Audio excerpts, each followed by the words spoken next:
Wow, এই পুতুলটা কি সুন্দর। আঙ্কেল, আমাকে পুতুলটা দিয়ে দিন। পুতুল কেনার মতো তোর কাছে টাকা আছে? আঙ্কেল, আমার কাছে তো কোনো টাকা নেই। টাকা নেই আবার পুতুল কিনতে এসেছে, যা এখান থেকে। ভাইয়া, চিপস নিয়ে নাও না। আমি রাস্তার চিপস খাই না, আমার বাবা আমার জন্য মল থেকে চিপস আনে, যাবেন থেকে।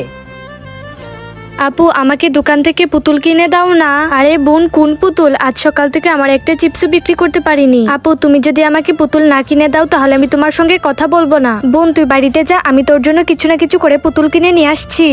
এই মেয়ে দাঁড়াও, এই সবগুলো চিপসের দাম কত? এই চিপসগুলোর দাম 200 টাকা। এই নে টাকা, সবগুলো চিপস আমাকে দিয়ে দাও।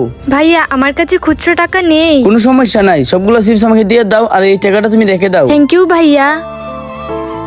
বোন, তুই দেখ, আমি তোর জন্য তোর পছন্দের পুতুল নিয়ে এসেছি। ওয়াও, থ্যাংক ইউ আপু।